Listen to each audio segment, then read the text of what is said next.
Good evening. Welcome to AS11. First of all, tell me, are you enjoying this chapter? Did you like the question given to you? One more practice we will do, and then you will become stronger on AS11 basic entries. So please note down. Question for you. Please note down this question for you. ASF Limited reported, I have to dictate a question because study material does not have too many questions. ASF Limited reported, ASF Limited in bracket reporting currency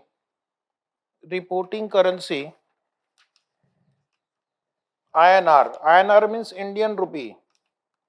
Reporting currency has entered into falling transaction.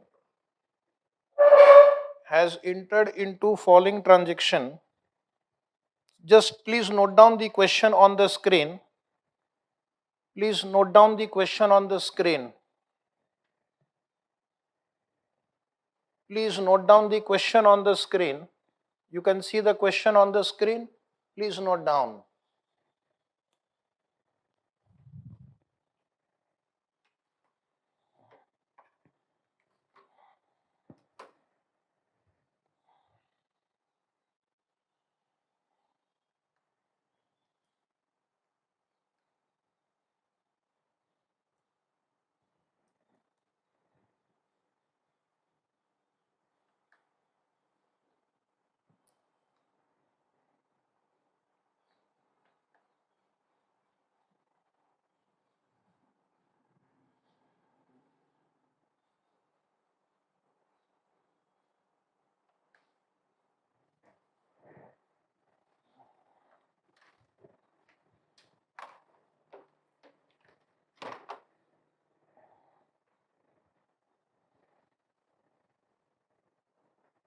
Are you writing? So note down this question.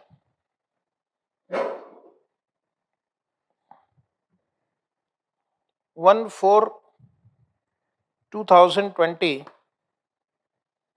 Good student will write 1/4/2020 purchased machine on credit. Purchased machine on credit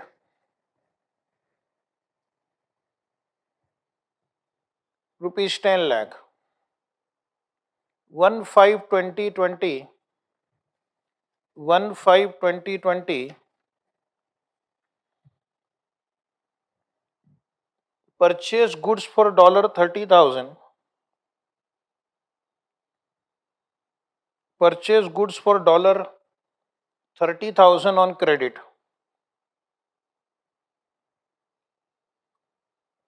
Purchased goods for $30,000 on credit. Spot rate equal to rupees 62 per dollar. Come on, fast. Spot rate equal to rupees 62 per dollar. 1/6/2020. 1/6/2020. Paid to creditors for goods. Paid to creditors for goods. $20,000. You have purchased 30,000. You have paid 20,000 proportionately. Some amount will remain on balance sheet date. Spot rate rupees 65 per dollar. Spot rate rupees 65 per dollar. 1/7/2020. 1/7/2020. Purchased car for $40,000. Purchased car for $40,000. Spot rate rupees 67 per dollar. Spot rate rupees 67 per dollar. 1/8/2020. 1/8/2020. Revalued car upward by $5,000. revalued car upward by $5,000. So this adjustment we have done in one earlier problem. Spot rate rupees 68 per dollar. Spot rate rupees 68 per dollar. Spot rate rupees 68 per dollar. Next, 19 2020. 19 2020. Sold goods. Sold goods.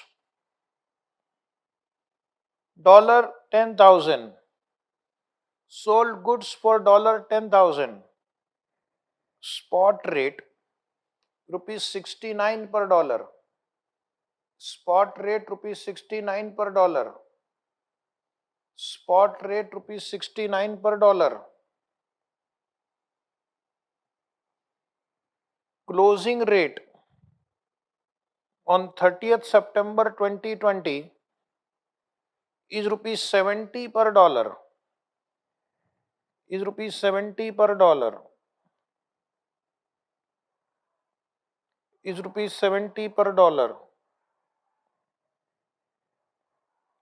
Past journal entries. Past journal entries. Past journal entries.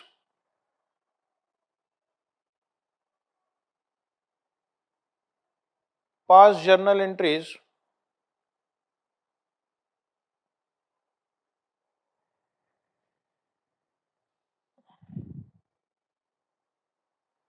So like previous question, one more practice which has many transaction. Now the interesting thing in this problem is the first transaction is in rupees. The first transaction is in rupees.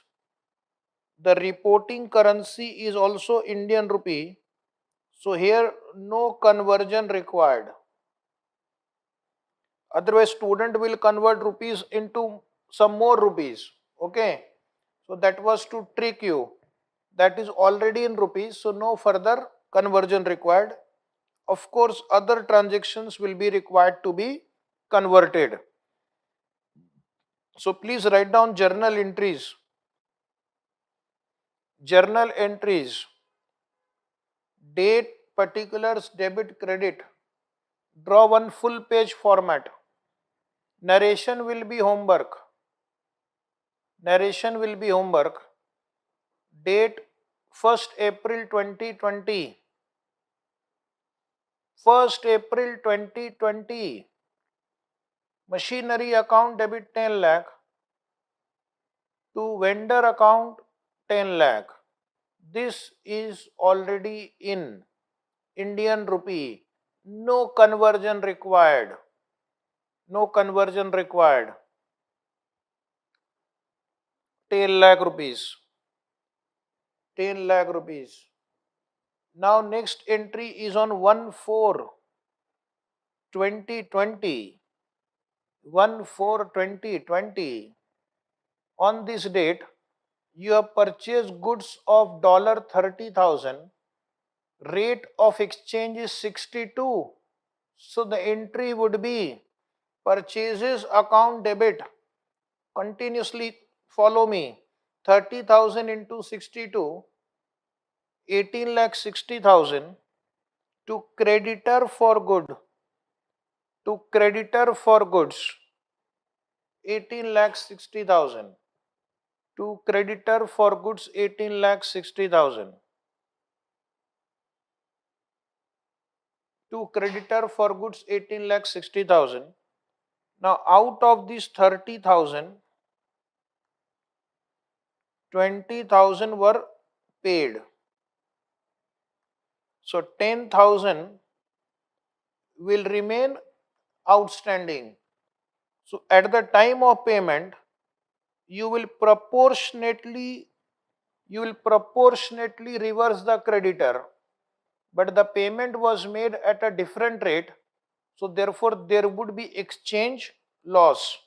So write down 1/6/2020. Continuously pay attention. Creditor for goods account. Creditor for goods account. We are paying only $20,000 into 62 into 62. 12 lakh 40,000. 12 lakh 40,000. Exchange difference account debit 60,000. This is balancing figure. To bank account. To bank account 20,000 into 65. To bank account 20,000 into 65. 13 lakh. To bank account 13 lakh. To bank account 13 lakh. So $10,000 is still outstanding. That at the end we are going to revalue. Okay? Any query up to this?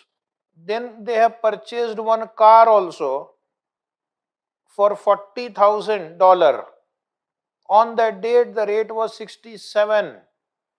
1st July 2020. 1st July 2020. Car account debit. Car account debit $40,000 into 67. $40,000 into 67. 26 lakh 80,000. 26 lakh 80,000. To vendor for car account. To vendor for car account 26 lakh 80,000. Now this car was purchased for $40,000. Keep in mind, and it has to be revalued. So when you will do the revaluation, you will apply the rate for the entire amount, not just the increased amount, but revaluation will be done for the whole car. Any query on this? Now come to 1/8/2020. 1/8/2020. Car account debit. Car account debit. Total value of the car today is 40,000 plus 5,000. We are going to apply the exchange rate today on the entire amount minus the book value. Minus the book value. Similar problem we have done. So the final answer is 3,80,000. Sanket is right. To revaluation reserve 3,80,000. So car has already been revalued. Car is not required to be revalued again.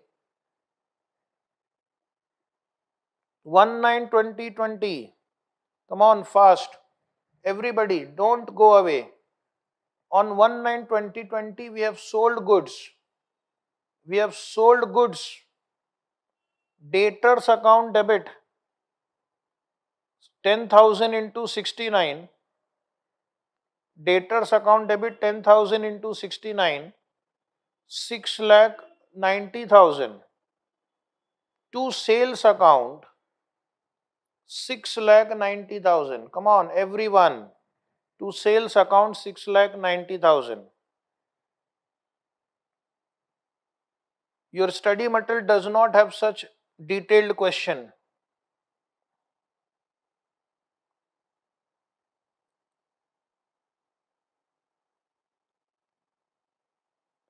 Now what happened? We will come to 30th September. On 30th September we will see which are monetary items and which are denominated in foreign currency. Which are monetary item and which are denominated in foreign currency. So one is creditor for goods. Creditor for goods $30,000 minus $20,000. So $10,000 is still payable. Then debtors $10,000, and there are creditors for car. So that is also foreign currency item. Initially we purchase something from a creditor, the first entry is not a monetary item because that is in home currency. The first creditor is already in rupees. That will not be adjusted. But these are the parties who are required to be adjusted. Even though car is carried at revalued amount, revaluation has already been done and there is no information about revaluation on 30th September. So car will not be further adjusted. So what I'll do, I will see at what rate these were recorded, what is the year ending rate, and the difference will be recorded in exchange difference. So please write a note or please write an entry. 30th September 2020 will take one by one. We'll take one by one. First, we'll take exchange difference account debit. Exchange difference account debit 80,000. Why 80,000? Because when the creditor for goods were recorded, the rate was 62, and now at year ending date, the rate is 70. So the entry will be exchange difference account debit $10,000 payable into 8 rupees 80,000 to creditor for goods, to creditors for goods 80,000, to creditors for goods 80,000.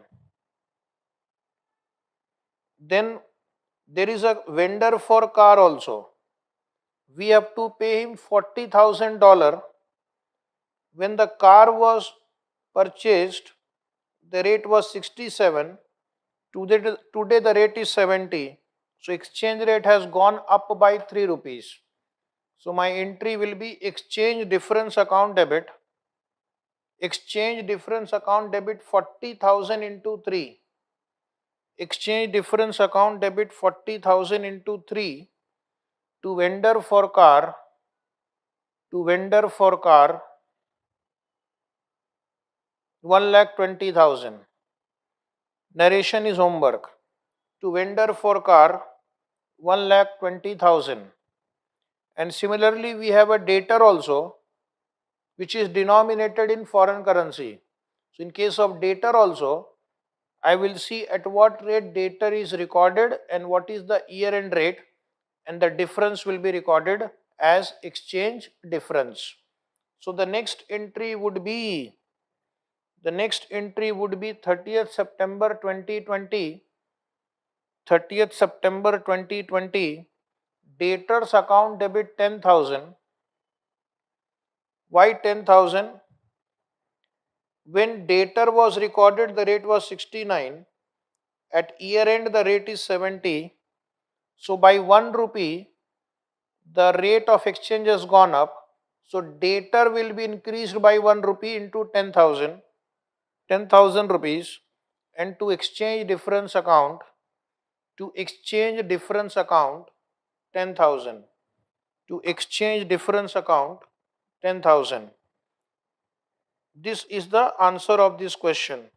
Write a note.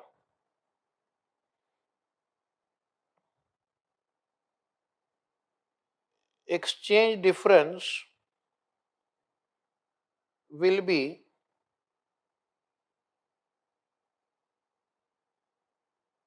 transferred to P&L account. Write one homework. Prepare trial balance as on 30th September 2020.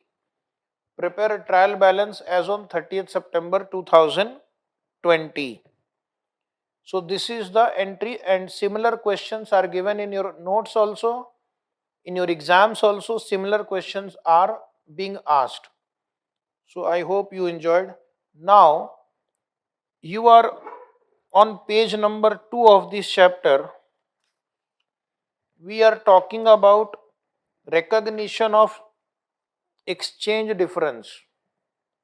Now, just now you have written a note that exchange difference will be transferred to P&L account, but there are some exceptions. There are some exceptions. So I will tell you the reason for this exception. Paragraph 5 in your book you will find there is an amendment in Companies Accounting Standard Rules 2006.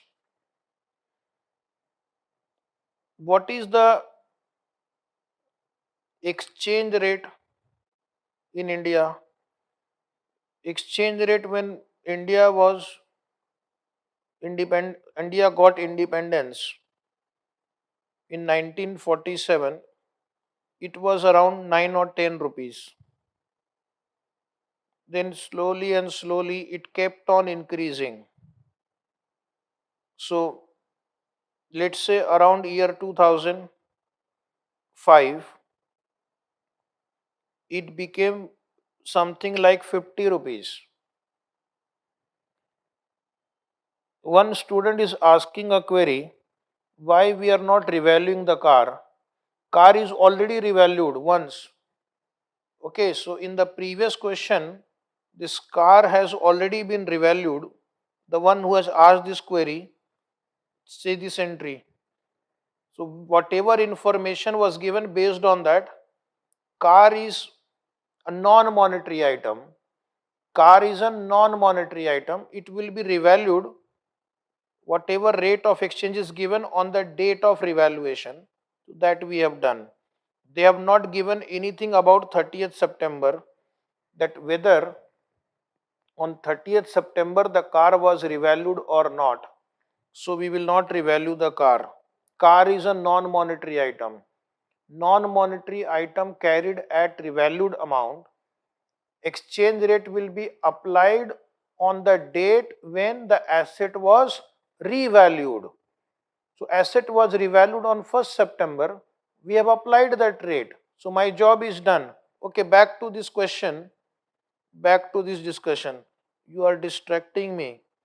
So in year 2005 or 6, the exchange rate is rupees per dollar 15. Okay. See the reason for this amendment. Then after that, the exchange rate had started declining also for some time. And somewhere around 2000, let us say 8, it was 38 or 39 rupees. Oh my God. And then again it started going up. And still it is going up only. Okay. Now see the story. When the exchange rate is going down, you pay less for 1 unit of dollar. So what we will do, suppose when you borrowed money, one company borrowed money, $100 million. When that company borrowed money, the rate was 50. And it has to repay after 2 years or 3 years. If it has to repay after 3 years, it will have to repay $100 million, but by that time the rate is 40 rupees. For example, 4040 is the exchange rate around here this time, 3940. So when you borrowed, you got in Indian rupee 5000 rupees million, but when you are repaying, oh my God, amazing, you are borrowing 5000 but you are repaying 4000 because exchange rate has gone down. So what will you do? You will borrow more and more. You will borrow more and more because you know that exchange rate is going down. So I will enjoy exchange gain. By borrowing money, you are gaining. What more do you want in life? You borrow money also. You gain also. And interest rate is already low in the foreign market. More and more company will borrow. more and more company will borrow money. Is it right? More and more company will borrow money. But then what happened? They borrowed here huge amount of money. Huge sum was borrowed. And then came 2009, exchange rate again started increasing and it became 60 rupees for example. It became 60 rupees for example. Now you see, some company borrowed, let us say, $1,000 million at 40, and they have to repay same $1,000 million at 60. Now such company will have exchange loss equal to $1,000 into difference 60 minus 40. Oh my God, hold your breath. Otherwise, you might have a heart attack. They had suffered an exchange loss of $20,000 million loss just because the exchange rate has increased suddenly. And what is the treatment? The treatment of exchange differences. See the previous question. The previous question says exchange difference will be transferred to P&L account. Accounting standard at that time used to say all exchange difference will be transferred to P&L account. If you transfer a loss of 10,000 million, 15,000 million rupees, this is rupees, to P&L account, what will happen to P&L account? Tell me, if such a huge loss is debited to P&L account, what will happen to P&L account? The P&L account will show either loss or a very low profit. So profit will decline or it can result into loss. Earning per share may decline. Market value of the share may decline. So then what happened? Then industries, entities, they went to institute. In year 2009, all these big industrialist company management, they went to the institute. Sir, please do something. Please protect my P&L account. My profit and loss account is showing loss because of this accounting standard 11. Institute says sorry. 2009 institute's president said sorry. These are accounting standard. We can't change standard every day just to keep you happy. Otherwise, the value of standards will go down. I am not going to change. Okay. So, what this industrialist will do? They will go to government. So, they went to government, central government MCA, Ministry of Corporate Affairs. Okay. Ministry of Corporate Affairs, they told Ministry of Corporate Affairs that see exchange rate is rising. Because of ES 11, we have to recognize loss. Our P&L account is showing a very low profit, and in some cases it has become loss.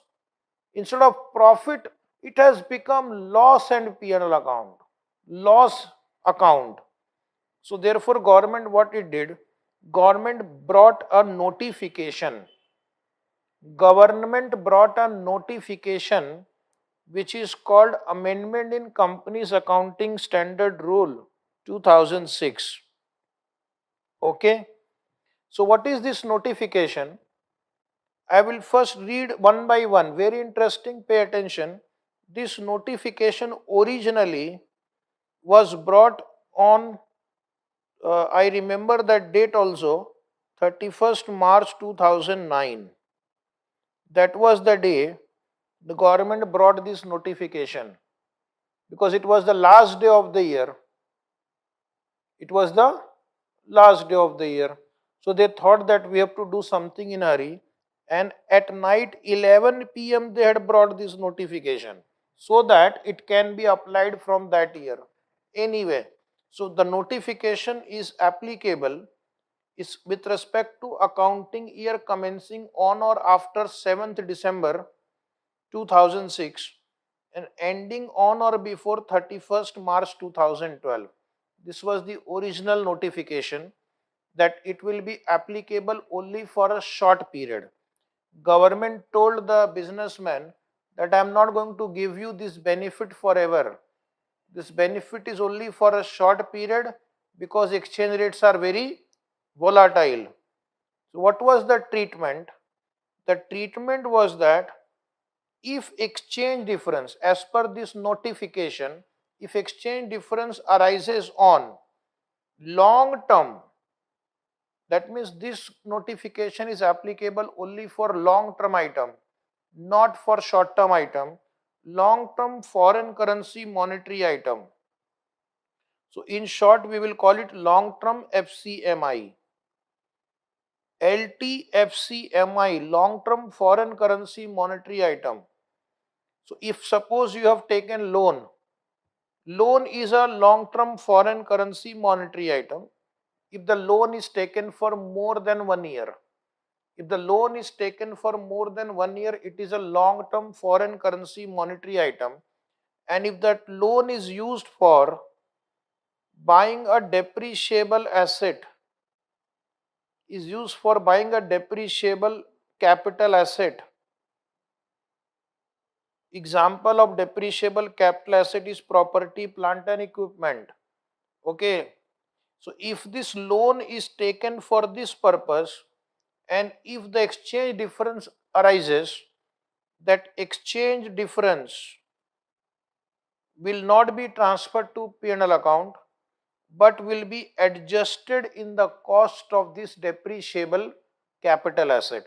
So instead of charging or crediting to P&L account, you will debit or credit the respective property, plant and equipment account which was acquired from the loan taken for that purpose.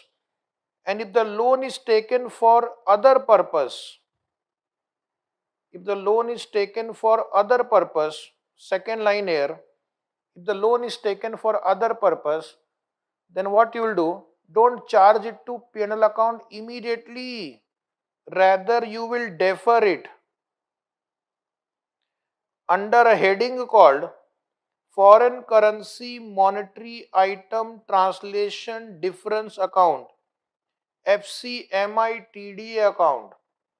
You will defer it and recognize it in P&L account and recognize it in profit and loss account up to 31st March 2012. That means you will recognize in installment, not entire amount. So the benefit of this amendment is, if the loan is taken to acquire depreciable asset, your P&L account will not be charged in that year, rather asset will be debited and slowly you are going to provide a depreciation. So it will get transferred to P&L account, but not all of a sudden, but over the life of the asset, because it will get capitalized over the asset cost. Or if it is related for other purpose, if the loan is taken for other business purpose, then what you will do, in that case, you are going to first defer it and amortize it over the remaining year, not beyond 31st March 2012. So at least you don't have to charge full amount, you can charge small amount. This was the benefit given by the government to the businessman. But then what happened? 2012 also passed. After 2012 passed, again the businessman came to the government.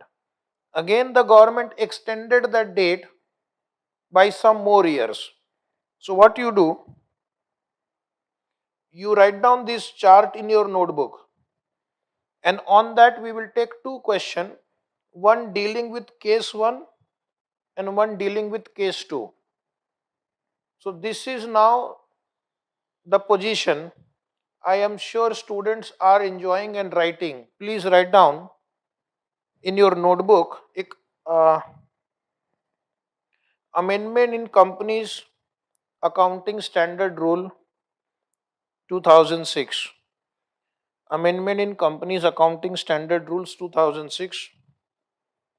And what was that amendment? That amendment says if the exchange difference, if the exchange difference relates to long term foreign currency monetary item, if the exchange difference relates to long term foreign currency monetary item, so if it is a short term monetary item, this notification is not applicable. And then if that loan or that long term foreign currency monetary item is related to acquisition of a depreciable capital asset, if you have taken the loan to purchase a depreciable capital asset, example PPE, then what will you do? That exchange difference will be added to or deducted from the cost of the asset, will be added to or deducted from the cost of the asset and depreciated over the balance life of the asset, and depreciated over the balance life of the asset. That was first situation. FCMI relates to depreciable capital asset. But if suppose the loan is taken for general business purpose, loan is taken for any other purpose, accumulate in FCMI TDA. FCMI TDA means foreign currency. In your book it is written monetary item, translation difference account, and amortize over the balance period of such long term loan. And amortize over the balance period of such loan. And amortize over the balance period of such loan. Is it right? Once you have completed writing, please tell me, have you completed the diagram? Based on that, I am going to dictate two questions, and some questions are also there in study material, but those are very easy compared to what I am going to take for you. Okay? So I hope you have noted it, yes or no. So now some important points. Okay. So this company, when this notification was issued, any difference pertaining to accounting period which commenced on or after 7 December 2006, previously recognized in P&L account, may be reversed by adjusting the value of the asset or FCMI TDA as the case may be, and by adjusting the general reserve. Now this paragraph has become outdated now. The reason is it is talking about 2006. Many years have passed now. So basically, when this notification was issued in 2009, it had a retrospective effect. Whatever you have charged earlier will be reversed. Whatever exchange difference you have charged to P&L account on or after 7th December 2006 will be reversed. Okay, but don't pay attention to this paragraph. This paragraph is useless now. It is outdated paragraph because we are now very far away from this date. This is important. This is important. What is this line? Company have a choice. Companies are given a choice. Choice is either you can follow notification or you can follow AS11. If you follow AS11, exchange difference will go to P&L account. If you follow notification, then if it is a depreciable capital asset or if it is others, accordingly you will give the treatment. Accordingly you give a treatment. So this notification was not forced on the company. Notification was voluntary. Those who have, those who want to adopt this notification can adopt this notification. Those who don't want may not. But once you make a choice, suppose you say to the government that we want to continue to follow AS11, then it is an irrevocable choice. Irrevocable means later on you can't change your decision.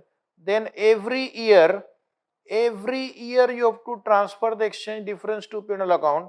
Or if you make a choice that yes, I will follow notification, then that decision is irrevocable. Irrevocable means it cannot be changed. Just like your course, CA course. Once you enter into this course, it is difficult to change the decision. You will appear after every 6 months, but you are not going to change your decision. Okay. Where will you present FCMI TDA? FCMI TDA will be presented in balance sheet under the head reserve and surplus. So you can just mention whether it is a debit balance or whether it is credit balance. Whether it is a debit balance or whether it is a credit balance. This notification does not apply to non-corporate entities. This notification does not apply to non-corporate entity because it is only for companies, not very important. Only a company form of organization can follow this notification. Okay. Now I am going to tell you some more interesting story. Initially government said this notification is applicable only up to 31st March 2012. After that 31st March 2012 was over, businessmen again went to the government. Again the government extended the deadline to 31st March 2020. Again the businessmen went to the government and now this deadline has been increased for infinite period. Enjoy. Not only that, they have brought amendment in AS11 only, right? So what they did, they thought that these entities will come to eat my head every year. It is better to change AS only, bring amendment in accounting standard only, and now they have made it a permanent feature. Now it is a permanent feature. And what is that permanent feature? Same thing, don't copy again. The permanent feature is given in para 46A, very popular paragraph.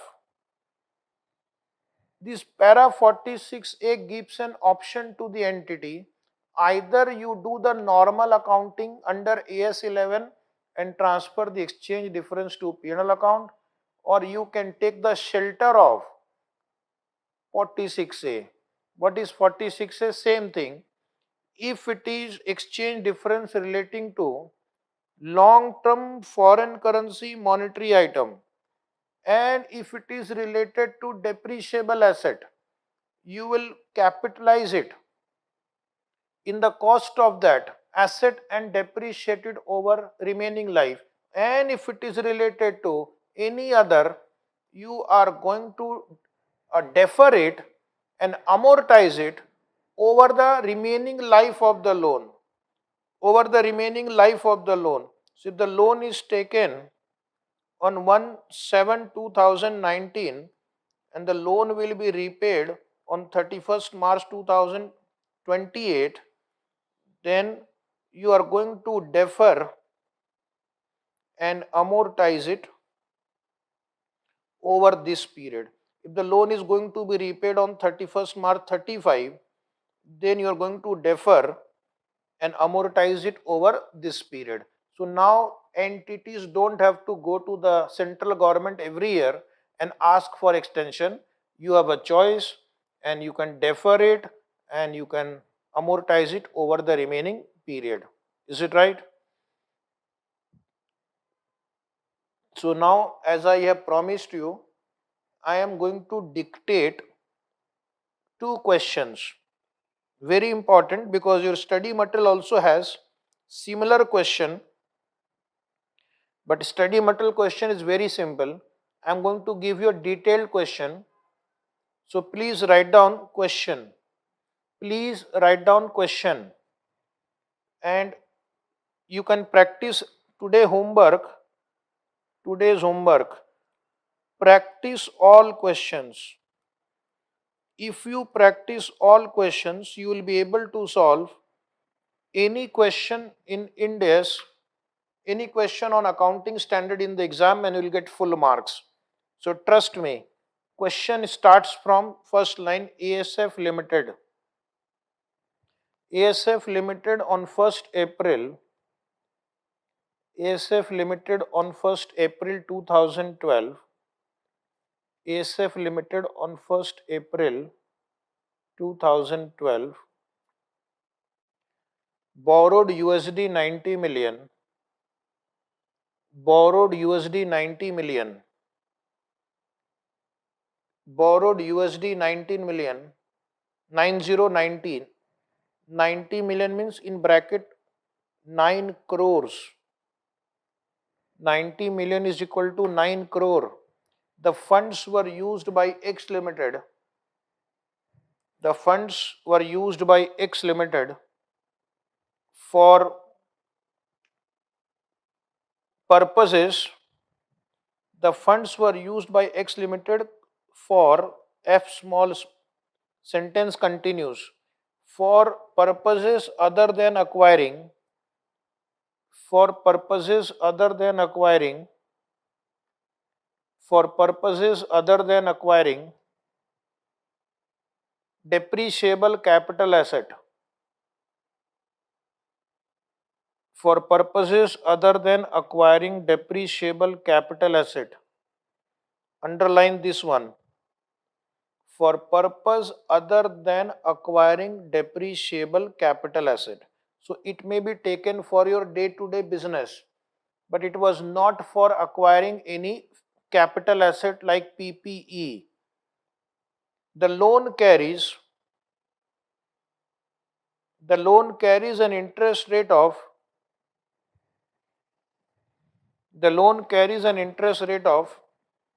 3%.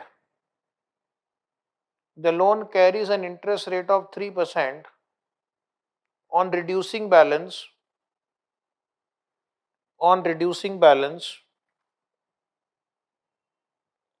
and is repayable on 31st March 2015 and is repayable on 31st March 2015. The interest due on the loan has been paid in full. The interest due on the loan has been paid in full on 31st March each year. On 31st March each year. On 31st March each year.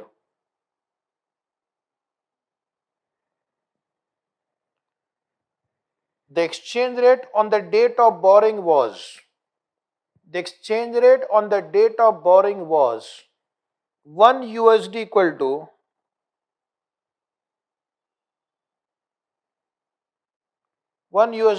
50 rupees. 1 USD equal to rupees 50. The subsequent exchange rates were as follows. The subsequent exchange rates were as follows. Two columns you will draw. Year ended and exchange rate. Year ended and exchange rate. Year ended 31st March 2013.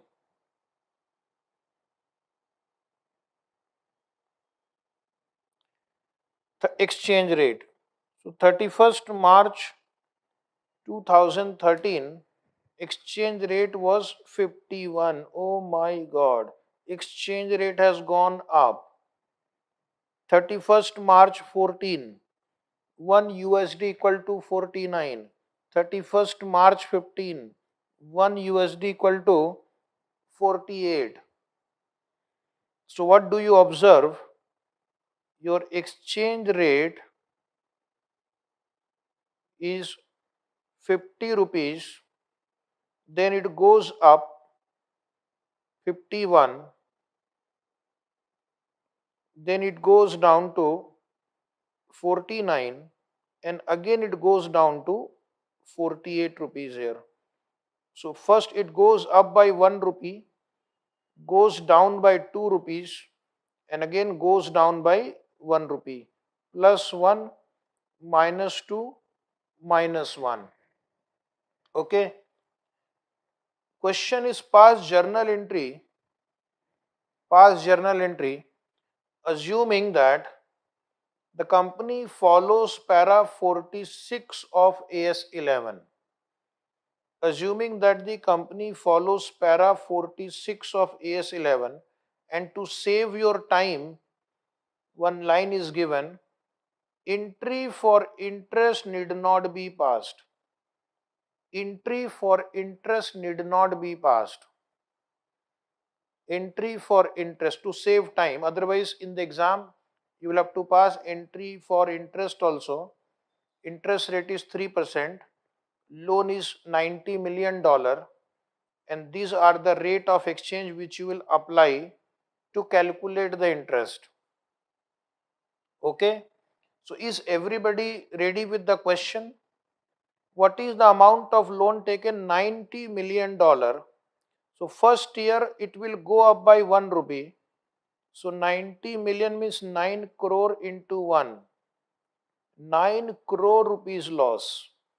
Then it will go down by 2 rupees. So 9 into 2, 18 crore gain. Again it goes down by 1 rupee. Again 9 crore rupees gain. Again 9 crore rupees gain.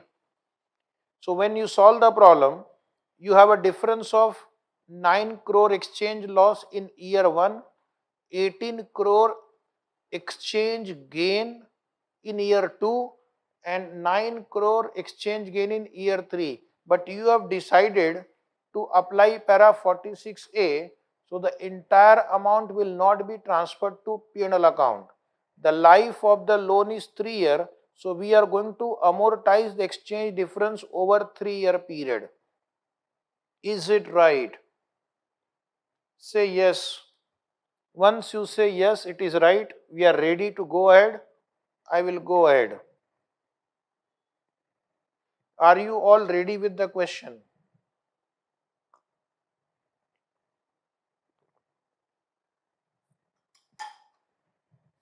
Okay. So everybody is ready. First you draw one table for calculation of exchange difference. So student will write calculation of foreign exchange gain or loss. Calculation of foreign exchange gain or loss. First we'll do that calculation. This table will be useful for passing entries also.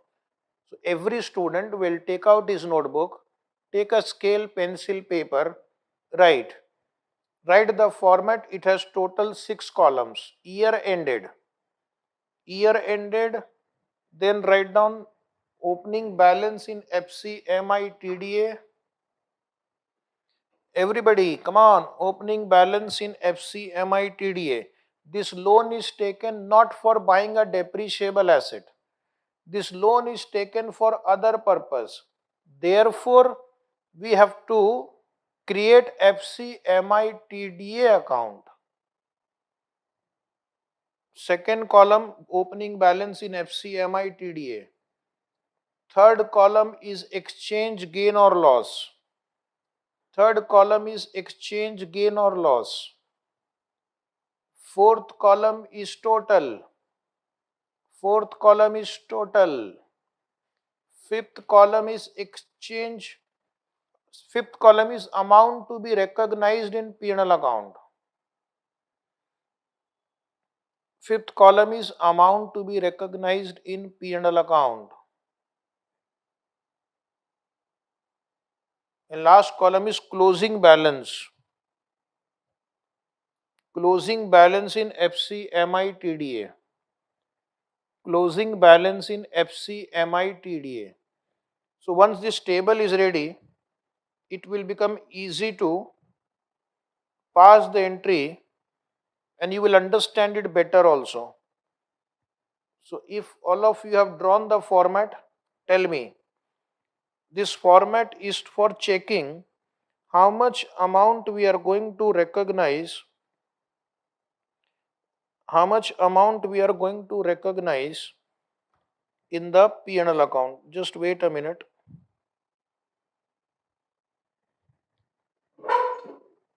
Please wait a minute.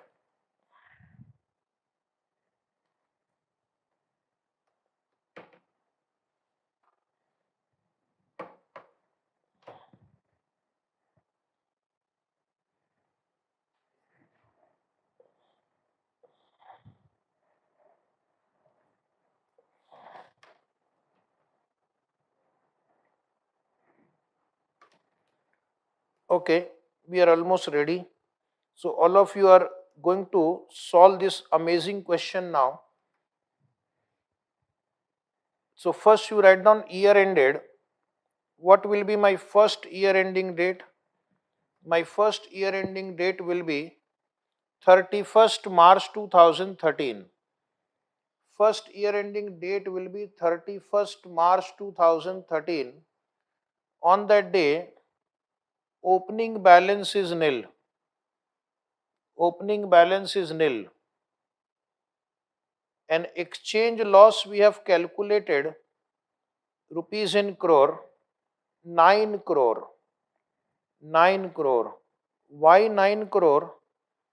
9 crore dollar you have borrowed and the rate has gone up from 50, it has gone to 51. So 9 crore.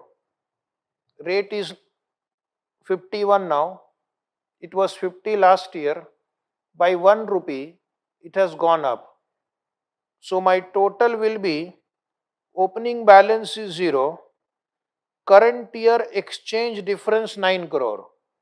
So total balance in FCMI TDA account will be 9 crore. AS 11 para 46A says this can be written off over the remaining life of the loan including that current year also. Total life of the loan is 3 years. So 9 will be divided by 3. 9 divided by 3, you will have to transfer 3 crore rupees to P&L account. Out of 9, 3 you will transfer to P&L account and 6 you will carry forward. 6 crore you will carry forward to the next year. This 6 crore you will bring it forward in the next year. So next year write down here. Next year write down 31st March 2014. This 6 crore I will bring it here. 6 crore I will bring it here and now I will check what happened. So my exchange rate has gone down by 2 rupees now. So my calculation will be 9 crore into 51 minus 49. Enjoy. You will gain by 18 crore because exchange rate has gone down. So you have to pay less amount now. 18 crore gain. So take the total minus 6 plus 18 is 12. Minus 6 plus 18 is 12. But the number of years remaining are 2. Number of years remaining are 2. So this 12 I will divide by 2 years. So I am going to now write off 6. Out of 12, 6 I will write off. So what is remaining? 6. 6 will be carried forward. 6 will be carried forward. Then come to the last year, 31st March 15. This 6 balance will come here. This year again, your exchange rate has gone down from 49 to 48. Enjoy, dance. Come on, everybody dance. By 1 rupee. So 9 crore rupees gain. Opening balance 6. Current year 9. Total balance 15. But only 1 year. So the entire amount will be written off because this is the last year of the loan. The loan will be repaid on this date. So once the loan is repaid, the balance in FCMITDA account will also be written off, and therefore now the balance left is 0. Now the balance left is 0. So this is the table which shows you how the FCMITDA will be recognized in P&L account over the life of the loan. This is the table. We have to pass journal entries. First complete this table. Those who have completed the table will draw one page format of journal entries. Kindly draw one page format for journal entries. If you want to understand this chapter in detail, we have to go through this process. Okay? Do not look at the watch calendar. Look at the concept. Look at the understanding. These questions are not in any study material of the institute. Any. It is from different book. Only if you go in detail, then you can face this exam confidently. So have you drawn journal entry one full page format? So what I'll do, first I will borrow money. I will borrow $90 million. On that day rate is 50. So I will pass an entry on 1st April 2012. I will pass an entry on 1st April 2012. Bank account debit. How much bank account debit? 9 crore dollar into 50 rupees. 9 crore dollar into 50. Rupees in crore. Right hand side rupees in crore. So you will get 450 crore rupees in your bank, and you have to give, it will give rise to a liability, that is borrowing, to borrowing 450, being long term foreign currency borrowing taken. Sanket Jain has completed the format. Very good. What about others? Why are you not replying? Have you gone into sleep mode? Being long term foreign currency borrowing taken. So this is the entry you pass when you take a loan in foreign currency, bank account debit to borrowing. Amount of loan taken multiplied by spot rate on that date. Now we'll come to year end, and in our table we have calculated how much exchange difference will arise. So if you look at the table, if you look at this table, 9 crore loss will arise due to exchange rate. So I am right now going to pass entry for this 9 crore, and then I am going to pass entry for writing of 3 crore. Is it right? So next two entries are FCMITDA account debit 9 crore, because exchange rate has gone up, my loss will be there, and I will increase the liability 9. Calculations have been done. To borrowing, to borrowing, to borrowing. Being long-term foreign currency borrowing,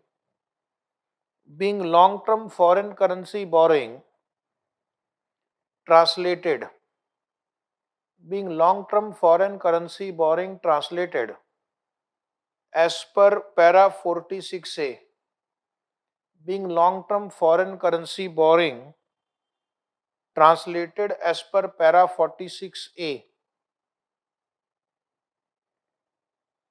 as per para 46A, and then out of this 9 crore, 3 crore I will transfer to P&L account on the same day. On the same day. So the entry will be now 31st March 13, 31st March 13, P&L account debit 3, P&L account debit 3, all these figures are in crore, to FCMITDA account, to FCMITDA account 3, to FCMITDA account 3, being exchange loss charged to P&L account, being exchange loss charged to P&L account as per para 46A, exchange loss charged to P&L account as per para 46A. This is year 1. We have to pass entry for interest, but in the last line of the question it says entry for interest need not be passed. Otherwise, one more entry will come, interest account debit to bank. You will calculate interest in dollar first, multiply by the year-end exchange rate, and that will be the amount.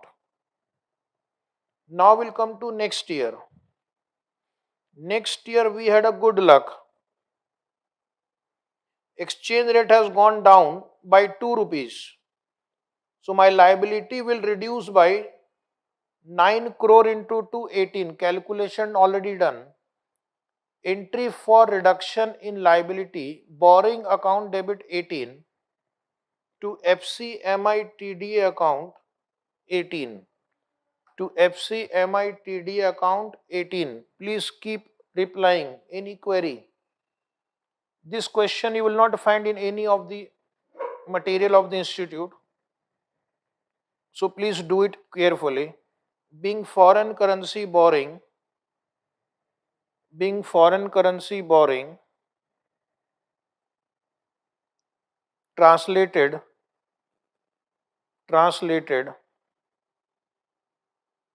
as per para 46A, as per para 46A.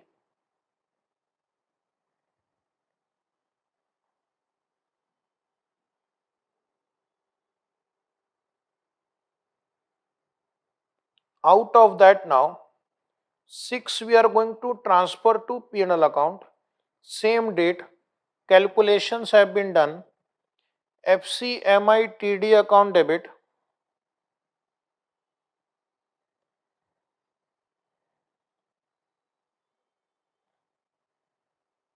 FCMITD account debit to P&L account,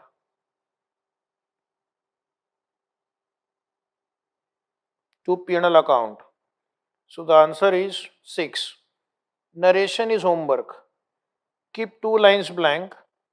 Narration is homework. Narration is homework.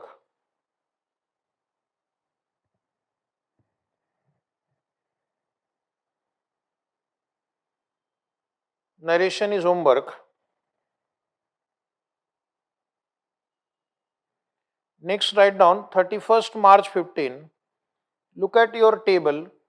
This year also there was a gain of 9 crore. You can calculate 9 crore into 1 rupee reduction in exchange rate. 9 crore into 1 rupee reduction in exchange rate.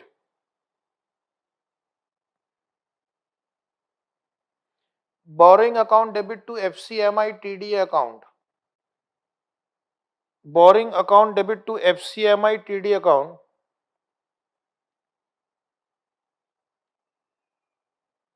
9. Narration homework. Narration homework. 2 lines blank. Narration is homework.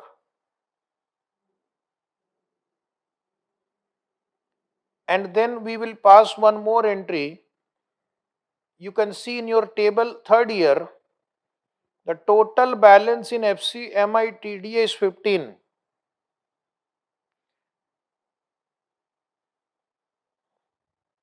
FCMI TDA account debit to penal account.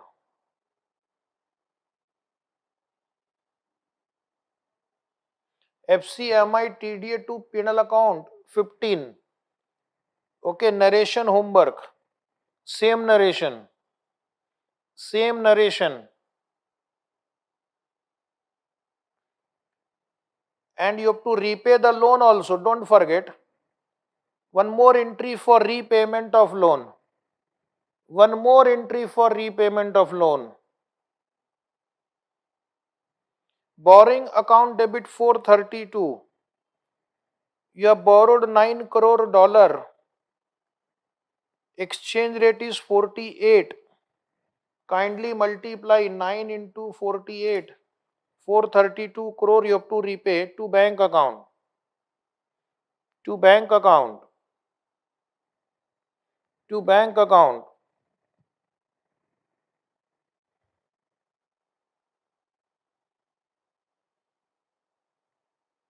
Being repayment of long term foreign currency borrowing. Being repayment of long term foreign currency borrowing. Being repayment of long term foreign currency borrowing. Is it right? So this completes a question where for the first time in your life probably you have seen the accounting of 46A para 46A of AS11 where company has taken a long term loan but not for acquiring depreciable capital asset.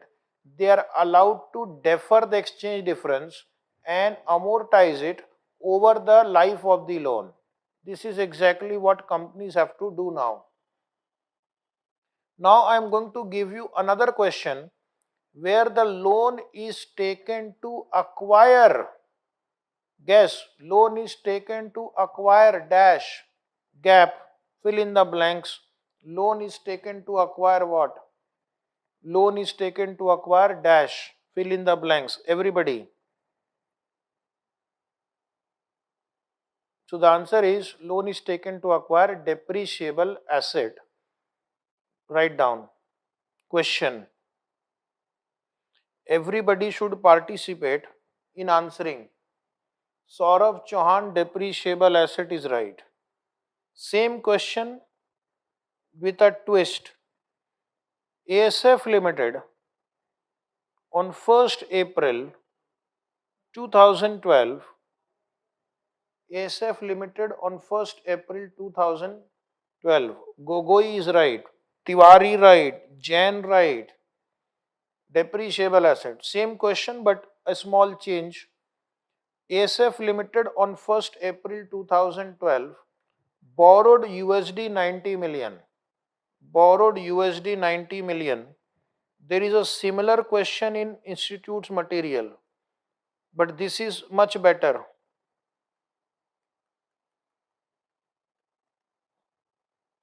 This is little advanced than that.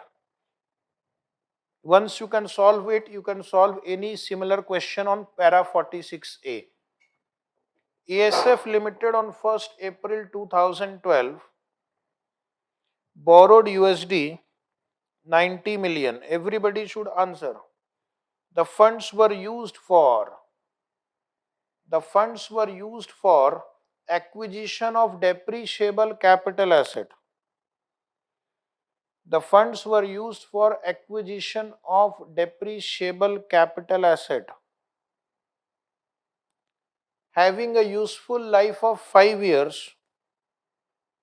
Having a useful life of 5 years. Depreciation charged on straight line method. Depreciation charged on straight line method assuming no scrap value. Assuming no scrap value. The loan carries an interest rate of 3%. The loan carries an interest rate of 3%. on reducing balance, on reducing balance and is repayable on 31st March 2015 and is repayable on 31st March 2015. The interest due on the loan, the interest due on the loan has been paid in full, has been paid in full on 31st March of each year, has paid in full on 31st March of each year. The exchange rate on the date of borrowing, the exchange rate on the date of borrowing is was the exchange rate on the date of borrowing was 1 USD equal to INR 50. Exchange rate on the date of borrowing was 1 USD equal to INR 50. Subsequent exchange rates were as under. Subsequent exchange rates were as under. Subsequent exchange rates were as under. Year ended 31st March 2013. Year ended 31st March 2013. Exchange rate 1 USD equal to rupees 51. 1 USD equal to rupees 51. 31st March 2014. 31st March 2014. 1 USD equal to rupees 49. Same rate like previous one. And 31st March 15. 31st March 15. 1 USD equal to rupees 48. 1 USD equal to rupees 48. So I have kept the rate same for understanding purpose. Write down below past journal entries, past journal entries assuming that the company follows, past journal entries assuming that the company follows para 46A of AS11. Para 46A of AS11. Entry for interest need not be passed. Entry for interest need not be passed. Entry for interest need not be passed. Very, very important question. Very important question. So this same question, but this time the loan is taken to buy a capital asset. The useful life of the capital asset is 5 years. So what we are going to do, we are going to adjust the exchange difference in the carrying amount of that capital asset, and we are going to depreciate that capital asset over the remaining useful life. The revised amount will be depreciated over the remaining useful life after adjusting for the exchange difference. Okay, so let us see how to apply the theory into practice. So again I will draw a table, but this time the table is slightly different because I need to calculate the carrying amount of the asset and depreciation also. So are you ready? Are you ready? Start. Heading right down. Calculation of foreign exchange gain or loss. Calculation of foreign exchange gain or loss.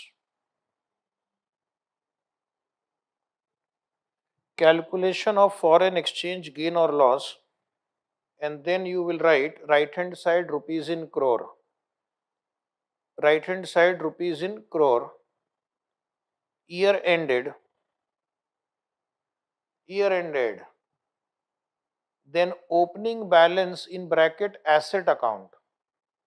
This time we will not have FCMITDA. This time we will have asset account. We are going to adjust the difference in asset account, and then you will say addition. addition or write down addition or deduction in asset account, addition or deduction in asset account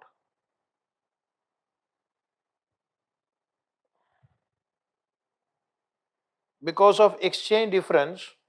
That exchange difference will be either added to or reduced from asset.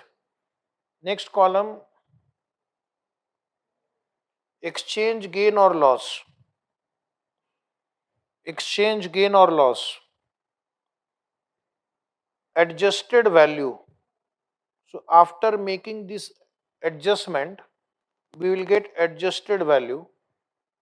Assets carrying amount will change because of this exchange difference, which will be either added or deducted. Then I am going to provide depreciation. To keep it simple, we will round off the depreciation figure. We can round off for keeping the calculation simple. And the last column, closing balance in the asset account. Last column is closing balance in the asset account. This is really a very important question for your exam purpose. Similar questions have been asked in the exam. Similar question is there in your study material, but they are very easy. Once you do it, you can solve any problem. On para 46A. Once you have drawn the format, please tell me, yes, we have done it. Sir, please start. Don't delay. Okay. Are you ready to solve this question? Are you ready to start this question? Okay. So, first year is 31st March 2013. First year ending date is 31st March 2013, and we don't have any opening balance because we have not acquired any asset. We have acquired the asset, so this will come here. 9 crore into 50 rupees. We have used the entire loan to acquire the asset. Pancharia is ready, Tanya ready, Sanket ready, Tiwari is ready. Very good. So continue the good work. 450 is the cost of the asset when you purchased it. Then in the first year we have seen there was an exchange loss of 9 crore. Calculation already done in case 1. 9 crore. So now this 9 crore exchange loss, instead of debiting to P&L account, it will be debited to asset account. So if you debit the asset account, asset value will go up. So 450 will become 459. 450 plus 9, 459, and divide by how many years? Assets life is 5 year. Assets life is 5 year. So 459 divided by 5 year. This is depreciation. Depreciation is based on useful life of the asset, which in the given question is 5 year. And I have rounded off the figure 92. Okay. So the balance in asset account will be, check, 459 minus 92, and that is equal to 367. That is equal to 367. Is the first year right? Any query? Any query in year 1? No query. Year 2, 31st March 14. Now this column will have figure. Opening balance 367. Any query? Come on, reply. Any query? Now this year we have an exchange gain. Exchange gain means we will credit the asset account now. Instead of crediting P&L account, we will credit asset account. So if I credit the asset account, asset balance will reduce. Asset balance will reduce. Asset value will reduce. The student is asking how adjusted value has come. 450 plus 9. Sometimes it seems you people are not listening to me carefully. This is 367 minus 18. Okay. Now how many years are remaining? 4 years are remaining. So 349 divided by 4 years, because useful life is 4 years remaining now.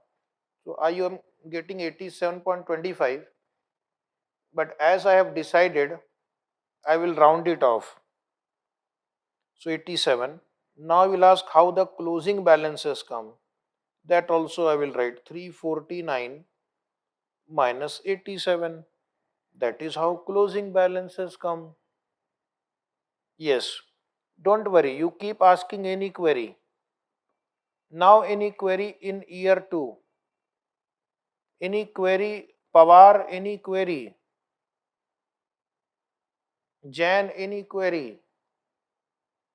Okay. 31st March 15. This 262 opening balance and exchange gain 9. Calculation done. So adjusted value will become 262 minus 9. This 9 will be credited to asset account instead of P&L account. That is what this para 46A says. You don't have to credit P&L account. You can credit asset account and change the depreciation. So now how many years are remaining? 3 years are remaining. So 253 divided by 3. 253 divided by 3. 84.33, round off. 84. So balancing figure will be 253 minus 84. Approximately check. 169. Any query? Any query in year 3? Now at the end of year 3, the loan will be repaid. Loan will be repaid in 3 years. Loan will be repaid in 3 years. However, asset will continue to be depreciated for 2 more years. So good news, now we will not have any adjustment because the loan is repaid. On 31st March, loan is repaid. So no more adjustment of exchange difference, only depreciation. So write down 31st March 16. This is my opening balance. No adjustment, no adjustment. Same figure here, same figure. And 169 divided by 2 years remaining. 84.5, round off. Or you can write 84.5. Balance also 84.5. And last year also just repeat. Asset life is 5 year. So we have taken 5 year. Loan life is 3 year. 84-84, 84 will be written off, and after 5 year the balance will become 0. Either you can round off this figure or this figure, don't worry. Understanding is important. First of all, do you have a query on this table? Do you have a query on this? Say yes or no. Everybody will reply. Do you have a query till now? Any type of query?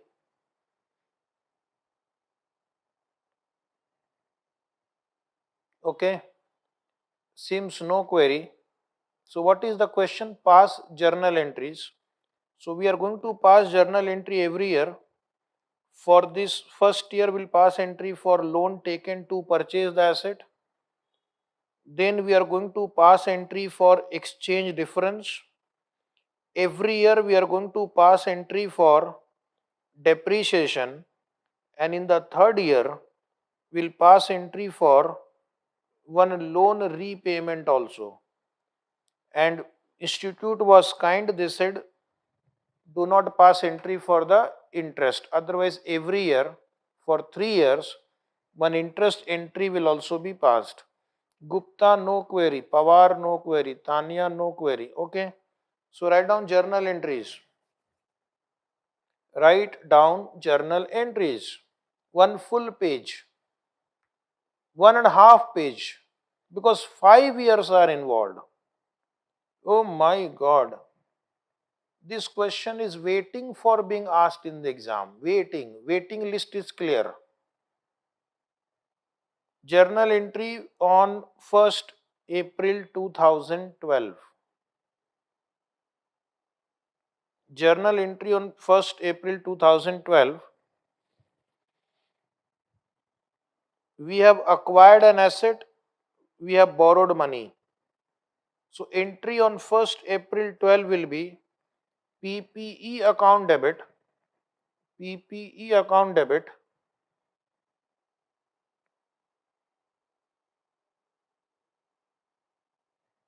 to borrowing account. PPE account debit to borrowing account 450. Being fixed asset acquired by borrowing amount in foreign currency. Being fixed asset acquired by borrowing amount in foreign currency. Being fixed asset acquired by borrowing amount in foreign currency.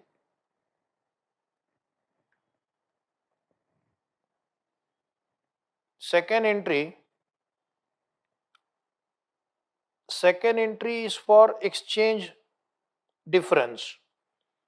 9 crore exchange difference will arise, but that will be debited to PPE account, not P&L account, not FCMI TDA account. So this exchange difference will be adjusted in PPE. That is what you have written in the table also, first line. PPE account debit to borrowing account. PP account debit to borrowing account. Narration being long-term foreign currency borrowing translated. Being long-term foreign currency borrowing translated as per para 46A. Being long-term foreign currency borrowing translated as per para 46A. Next time I will not dictate the narration. You will write the narration yourself. Okay, please come to depreciation entry. Keep the table in front of you. 9 entry we have done. Now depreciation entry. Depreciation entry is simple. Depreciation account debit 92 to PPE account 92. Depreciation account debit to PPE account 92. Being depreciation on PPE provided. Being depreciation on PPE provided, and we are not required to pass entry for interest. Next entry, P&L account debit to depreciation account. Next entry, P&L account debit to depreciation account 92. Depreciation will be transferred to P&L account. Depreciation will be transferred to P&L account. Being depreciation charged to P&L account. Being depreciation charged to P&L account. Being depreciation charged to P&L account. So that was year 1. Draw one line. Keep one line blank. We are changing the year now. In the second year, the exchange rate has gone down. So my liability will reduce, my asset value will also reduce, and my depreciation charge will also reduce. So next date write down Now all narration will be homework after this. 31st March 2014, 31st March 2014. Now you see in the second year exchange rate has gone down. So my liability will reduce by 18 crore. Borrowing account debit 18. Borrowing account debit 18. And what this para 46A says, if that borrowing is for acquiring a depreciable capital asset, you will adjust in the depreciable capital asset 18 crore. So the credit I will give to PPE account. To PPE account 18 crore. To PP account 18 crore. Yes, one line blank for writing narration as homework. This asset value will change. The revised value will be depreciated over remaining years. Calculation has been done for you. Entry depreciation account debit to PPE account 87. Calculation has been done in the table. Calculation has been done in the table. 87. Now only concentrate on writing. Narration homework. Narration homework. Next entry. Next entry 31st March 14. P&L account debit to depreciation account. So what you are observing, that foreign exchange difference instead of directly going to P&L account is indirectly going to P&L account through depreciation. Through depreciation. Indirect way of routing the exchange difference to P&L account. P&L account debit to depreciation 87. Take a scale, pencil, pen, draw one line. Second year is over. One line blank. Start third year. Same thing we have to repeat. 31st March 15. The liability is again reduced by 9 crore. So liability will reduce by 9 crore, asset will reduce by 9 crore. Entry borrowing account debit 9. Borrowing account debit 9 to PPE account 9. Borrowing account debit 9 to PPE account 9. Narration homework. Narration homework. What was the third year depreciation? Can you tell me? What was the third year depreciation? Look into your table and give me the answer quickly. What was the third year depreciation? The third year depreciation was 84. So write depreciation account debit to PPE 84. Narration homework. Depreciation to PPE 84. This is the third year and I have to repay the loan also. Remember, first you transfer to P&L account. Tiwari is right, 84. P&L account debit to depreciation. Come on, Tiwari. P&L account debit to depreciation, 84. Tanya is right. Pawar is right. Being depreciation on P&L account charged to P&L account. Being depreciation on profit and loss account charged to P&L account. Narration homework, I forgot to tell you. Pawar is right. And this is the third year. Don't forget, we have to repay the loan also. 9 into 48 we have to pay. 48 is the rate of exchange. So the entry would be at the end of year 3, 31st March 15, borrowing account debit to bank. Borrowing to bank. 9 crore into 48. 432. 432. Being repayment of borrowing. Being repayment of borrowing. But remember, the asset will have 2 more years. So we need to depreciate the asset for 2 more years. Can you tell me fourth year depreciation? Fourth year depreciation, please answer. The fourth year depreciation was approximately 84 or 85. So you can write 84 or 85. Depreciation account debit to PPE account. Depreciation to PPE 85, 85. Depreciation to PPE account 85, 85. Being depreciation provided. Being depreciation provided. One last, second last write down. P&L account to depreciation 31st March 16. Draw one line. This year is also over. Fourth year is over. P&L account debit to depreciation account 85, 85. Draw one line. Fourth year is over, and just repeat these two entries in the last year. So this will give you a complete picture of how the accounting is done under para 46A. Exactly, this is what companies also do. Last year now.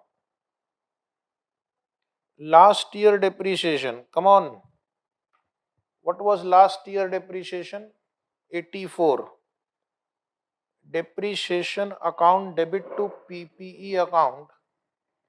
Depreciation account debit to PPE account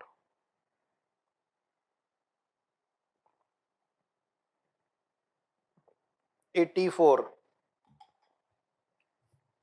Narration homework. Last entry for this question. Last entry for this question. P&L account debit to depreciation. P&L account debit to depreciation 84. P&L account debit to depreciation 84. Narration homework. Draw line, big line now. This answer is over. This answer is over. Come back to your paragraph number. Come back to your paragraph number 4. Please come to paragraph 4 in your notes. In paragraph 4, there is an exception. Second bullet point. Is it there? Within AS 11, originally, other than para 46A. This is other than para 46A. There is an exception in AS 11 where exchange difference arising on monetary item.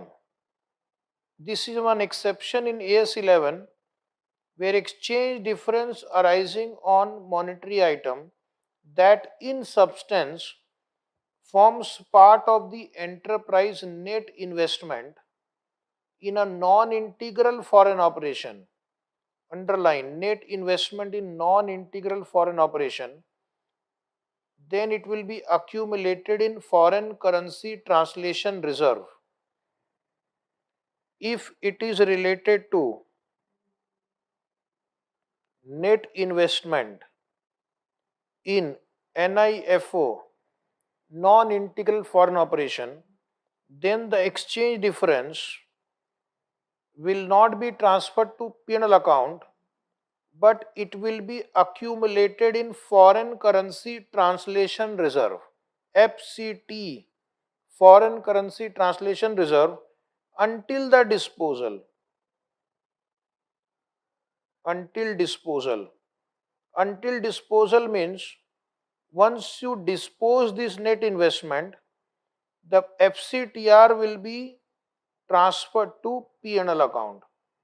So in case if you have once again net investment in a non-integral foreign operation, exchange difference will be first transferred to FCTR, and when the non-integral foreign operation is disposed, sold, then the balance in FCTR will be transferred to P&L account.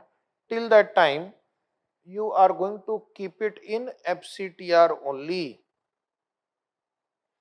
Okay, so this is para 4 exception. Now we are going to solve some question. This question number, I will tell you, it is there in your book. Question number 6.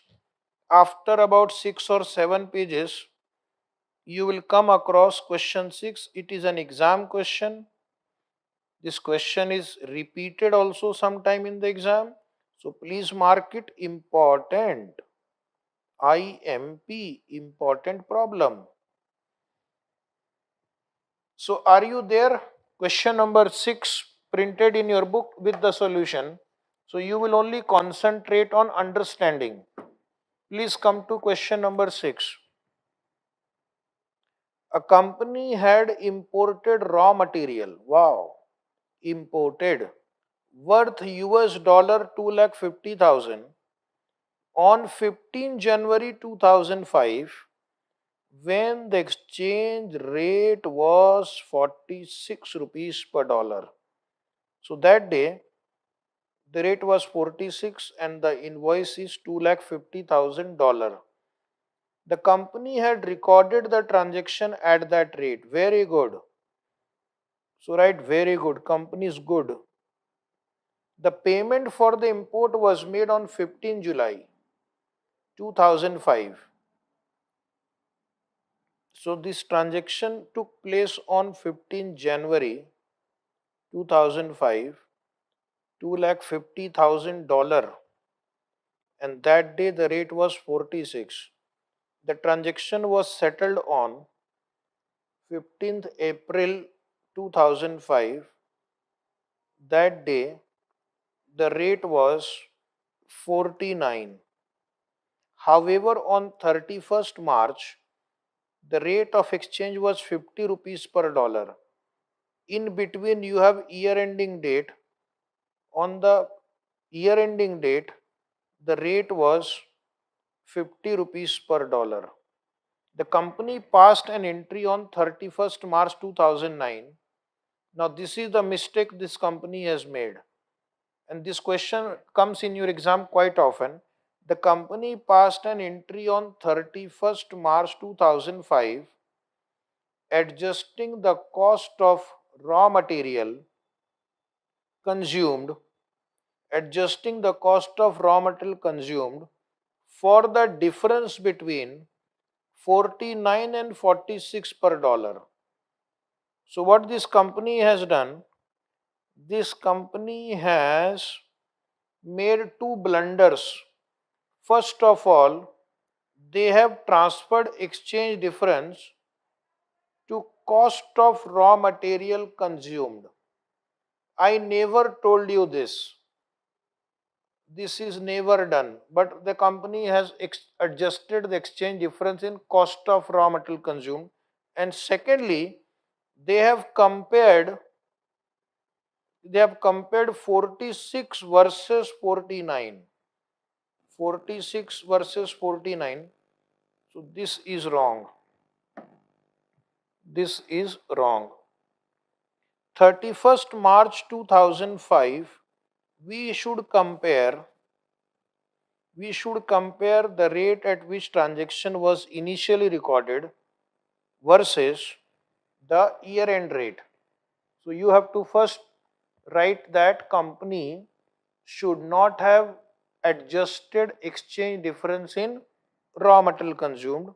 Secondly, the company should compare the initial recognition rate with exchange rate on the balance sheet date, and that should be transferred to P&L account. The difference between 50 and 49 will be transferred to P&L account in financial year 5-6, and the difference between 46 and 50 will be transferred to P&L account in financial year 2004 and 5. Is it right? So that was the answer. Answer is printed in the book. For your understanding, if you want to draw this timeline, you can draw. Choice is yours. Choice is yours. This difference, which will be 2,50,000 into 4 rupees, 10 lakh rupees,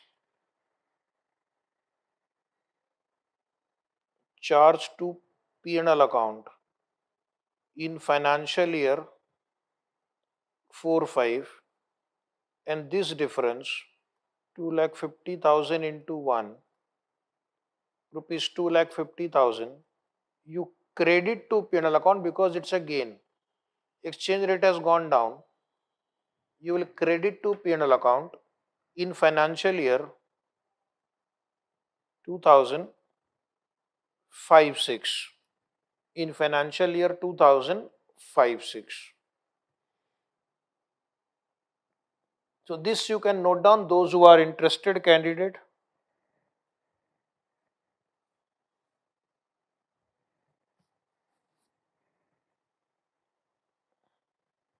Have you noted?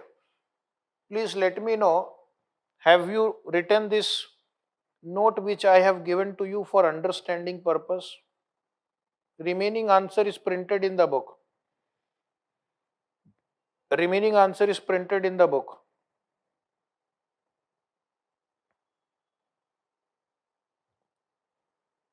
Have you completed? Yes.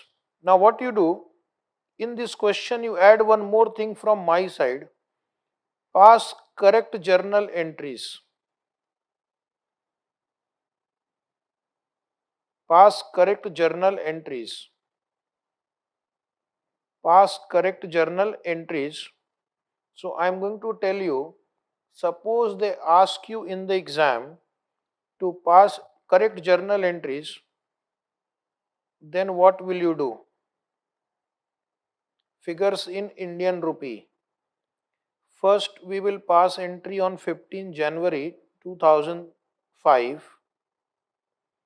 We have purchased goods. So, purchases account debit to creditors.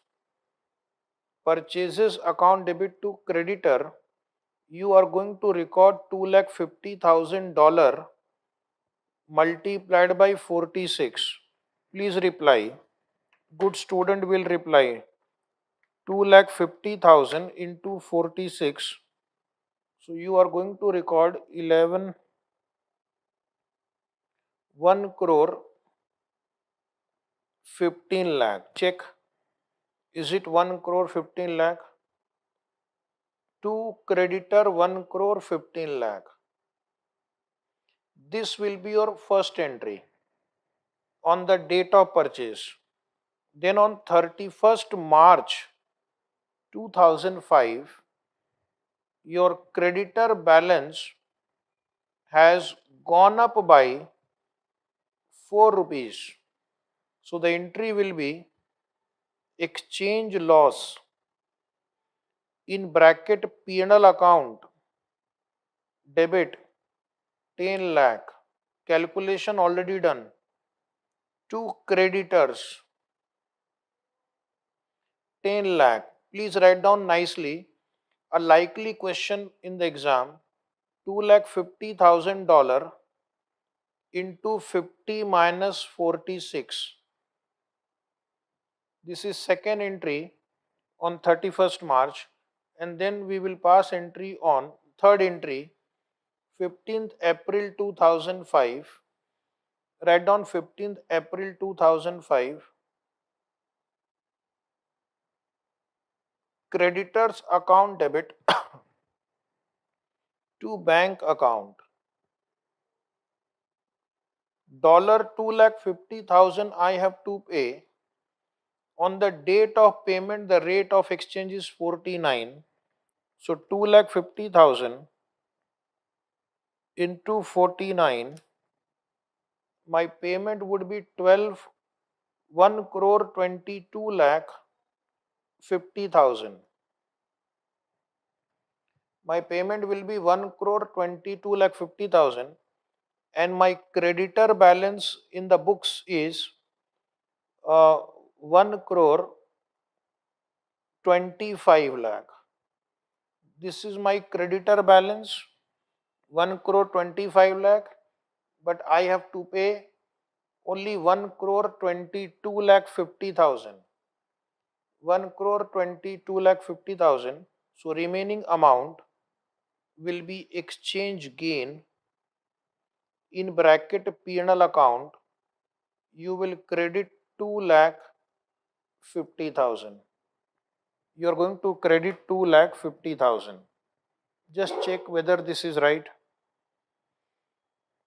2 lakh 50,000 is your exchange gain. So in case if in the question they add that you need to pass journal entry also, then the student can pass following three entries. And this will become a 5 to 6 marks question in the exam.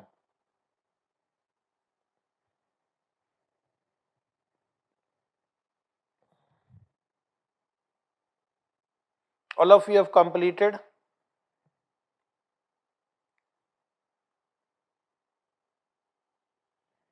All of you have completed? So now we'll go to next question, which is also printed in the book. Question number 8. And I think a similar question is there in study material also. Company has adopted the following policy. Company has adopted the following policy. In respect of foreign currency transaction, current assets and current liabilities are revalued at year-end rates. This policy is right. Okay. However, if there is a net loss due to exchange difference, the same is charged off to P&L account. But if there is a net gain, the same is ignored in the view of prudent accounting policy of not recognizing unrealized gain due to exchange rate fluctuation. Comment on the appropriateness of the above. So what this company is doing, it is calculating exchange difference on current asset and current liabilities. There are some items on which you have exchange loss. There are some items on which you have exchange gain. So this company is saying where there is exchange loss, that's what this company is saying. We are charging to P&L account, but if there is exchange gain, we are ignoring it. This portion of the treatment is not appropriate. As per AS 11, as per AS 11, all exchange difference should be recognized in P&L account. Of course, in bracket subject to para 46A. Subject to para 46A, all exchange difference on monetary items should be recognized in P&L account. But this company is saying no, only loss will be recognized. Gain will not be recognized. So that is a problem. Okay. So what we will do, we will say that company should transfer the entire exchange difference, whether gain or loss, to P&L account. That was a theory question. Next query. Similar question is there in your study material also. This is in our book, question number 9. Very easy problem.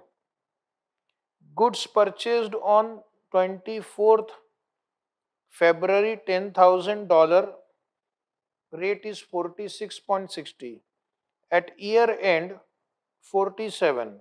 On 5th June, it is again 47.50. Calculate the gain or loss for financial year 4-5 and 5-6. Yes. So this problem I will solve by passing journal entries. Please write down in the notebook. In the notebook, write down question number, page number. Question number, page number, journal entries. Journal entries. You add one question from my side. Pass journal entries. Pass journal entries.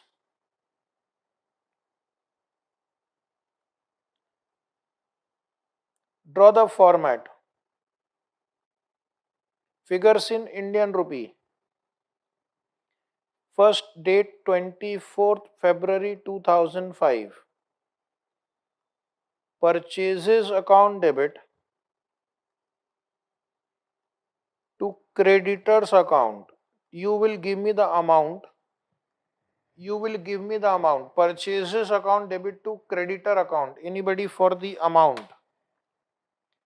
Amount is $10,000 and on that date the rate is 46.60.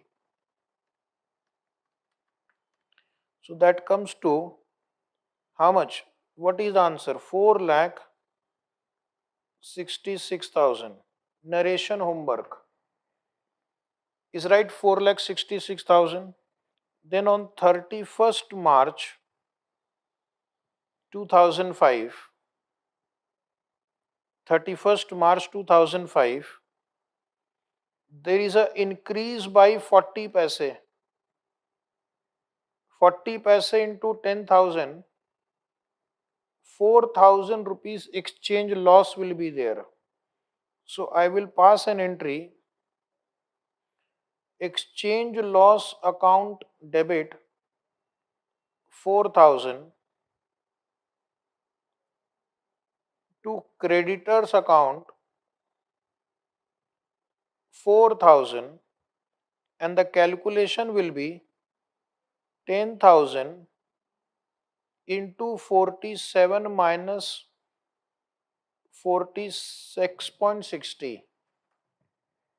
So you are right, 4,000 rupees loss will be there. This loss we will transfer to P&L account. Rajendra Pawar 4,000 loss is right.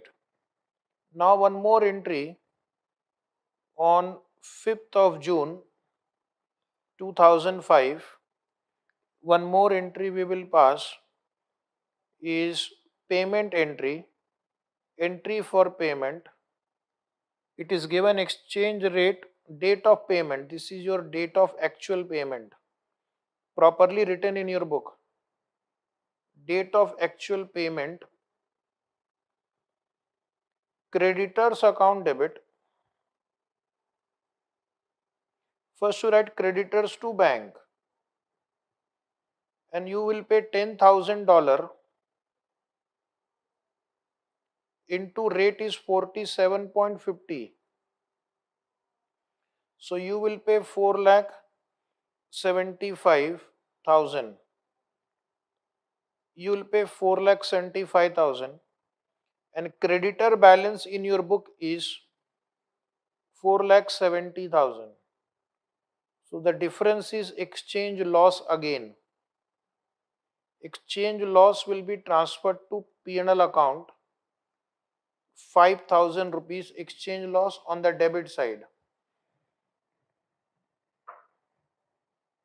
Check the answer now. Being payment made to creditor. If they ask you journal entry for the same question, then these three entries you will pass. Now, how are you finding this chapter? Are you finding it little easy now? Because as far as transaction in foreign currency are concerned, we have completed that first part. First part was lengthy. In the first part, we had to discuss lot of concept and we have taken lot of questions to build up your confidence. Okay, this chapter has three parts. Second part is foreign operation. Third part is forward contract. but those parts are relatively simpler and easy. So that we will continue on Monday. Thank you very much for watching this video. See you. Bye bye. All the best. Please practice all the questions and come. Thank you very much.